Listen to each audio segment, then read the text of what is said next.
4,000 taon na ang nakalilipas. Ang apoy mula sa langit ang sumira sa Sodoma at Gomora. Sa mga huling araw, muling magpapadala ang Diyos ng apoy mula sa itaas upang sunugin ang makasalanang mundong ito. Ang banal na kasulatan ay nagpropesiya, datapuat darating ang araw ng Panginoon na gaya ng magnanakaw, na ang sangkalangitan sa araw na iyan ay mapaparam na kasabay ng malaking ugong, at ang mga bagay sa langit ay mapupugnaw sa matinding init, at ang lupa at ang mga gawang nasa lupa ay pawang masusunog. Ang propesiyang ito ay unti-unti nang natutupad. Noong Enero 7, 2025, nagsimula ang mga sunog sa California na sumira sa libu-libong mga tahanan at winasak ang isang masiglang lungsod. Makalipas ang kaunting panahon, malalaking sunog ang sumiklab sa Hong Kong at Pilipinas. Nagsimula na ang apoy mula sa langit na wasakin ang mga lungsod. Ngunit kapag bumaba na ang mga apoy, hindi lahat ng sangkatauhan ay mawawasak. Sinasabi sa kasulatan, at mangyayari na sa buong lupain, sabi ng Panginoon, 2 bahagi ay mahihiwalay at mamamatay, ngunit ang ikatlo ay maiiwan. Kaya sino ang ililigtas ng Diyos at mananatili? Sino ang aalisin at wawasakin ng Diyos?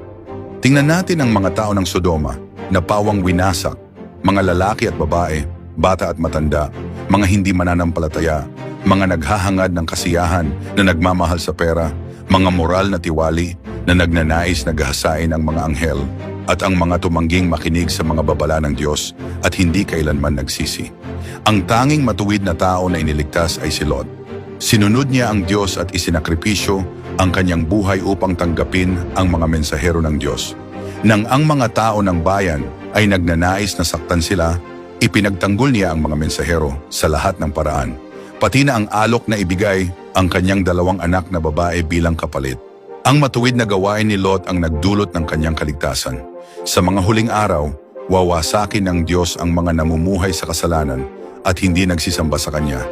Ang mga tumatanggi sa tunay na daan at lumalaban sa Diyos, at ang mga hindi handang talikuran ang mundo, ang makamundong kasiyahan at ang yaman. Kaya, anong klaseng tao ang ililigtas ng Diyos? Sabi ng Diyos, kailangan mong malaman kung anong uri ng mga tao ang aking nais. Yung mga hindi dalisay ay hindi pinapayagang makapasok sa kaharian. Yung mga hindi dalisay ay hindi pinahihintulutang dungisan ang banal na lupain. Bagamat maaaring marami kang nagawang gawain at gumawa ka sa loob ng maraming taon, sa huli kung kalunos-lunos pa rin ang iyong karumihan, hindi ka tanggap-tanggap sa batas ng langit na nais mong pumasok sa aking kaharian. Mula sa pundasyon ng mundo hanggang ngayon, hindi ako kailanman nakapag-alok ng madaling daan patungo sa aking kaharian para sa mga sumisip-sip sa akin.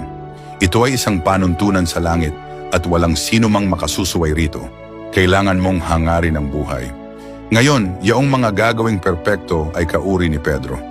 Sila yaong mga naghahangad ng mga pagbabago sa kanilang sariling disposisyon at handang magpatotoo sa Diyos at tuparin ang kanilang tungkulin bilang isang nilikha.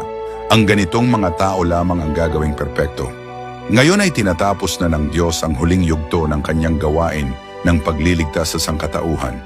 Ginagawa niya ang lahat ng makakaya upang iligtas ang lahat ng maaring maligtas at nililinis ang mga kasalanan ng mga tao ng lubusan gamit ang katotohanan.